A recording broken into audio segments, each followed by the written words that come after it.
This video will go over some basic factorisation. We'll start off with what is the highest common factor. The highest common factor of two or more numbers is the largest factor that divides into the numbers with no remainder. We'll do it by way of an example. Let's write down the factors of 12. Remembering the factors is writing it as a product. So what things give us 12? Well, 1 and 12 gives us 12, 2 and 6 gives us 12, and 3 and 4 gives us 12. What are the factors of 16? Well, 1 and 16 gives us 16, 2 and 8 gives us 16, and 4 and 4 give us 16. If we look at these, I'm going to highlight what are the common factors to 12 and 16.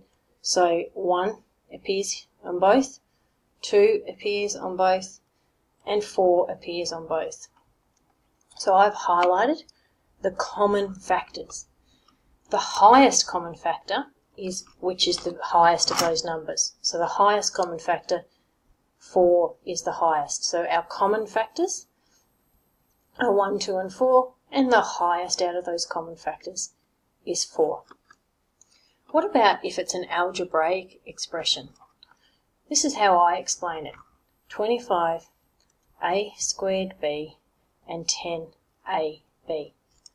I forget about the letters initially and I just write down the factors of 25. 1 and 25, 5 and 5. 1 and 10, 2 and 5. Let's look at what the common factors are. They are 1 and 5. And of that, what is the highest common factor? The highest common factor of 1 and 5 is 5. Now let's look at the letters. What's common? Well, this side has A, and B, and this side just has A and B. So let's look at what's common here. There's an A here and an A there, a B there, and a B there.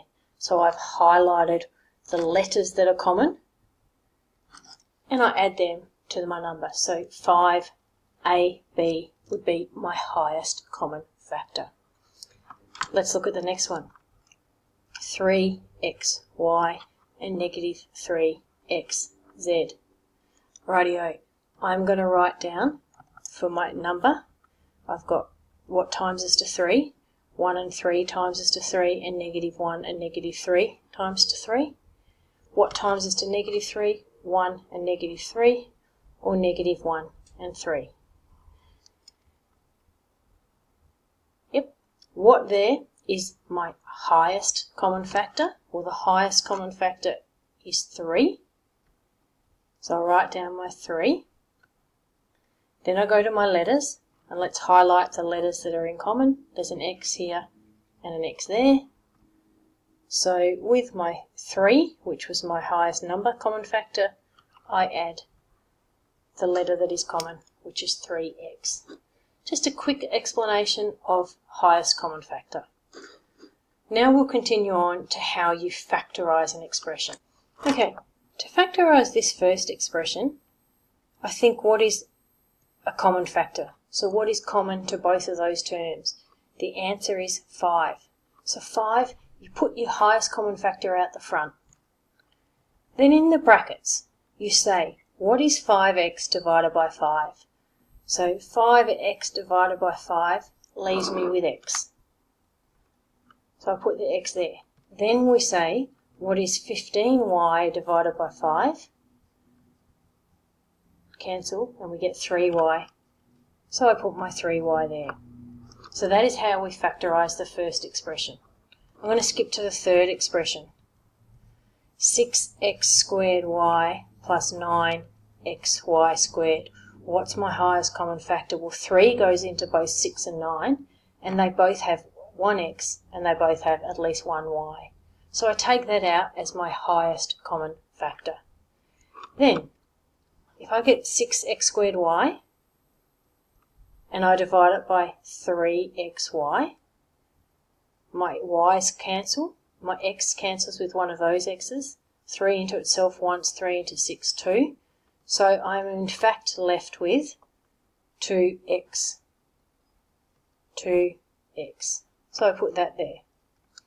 if I do 9xy squared and I divide it by my 3xy, so 9xy squared here divided by 3xy, y cancels with one of those, x cancels with x, 3 into itself once, 3 into 9, 3. So I am left with 3y. Let's go back to example B. Negative 14xy subtract 7y. Okay.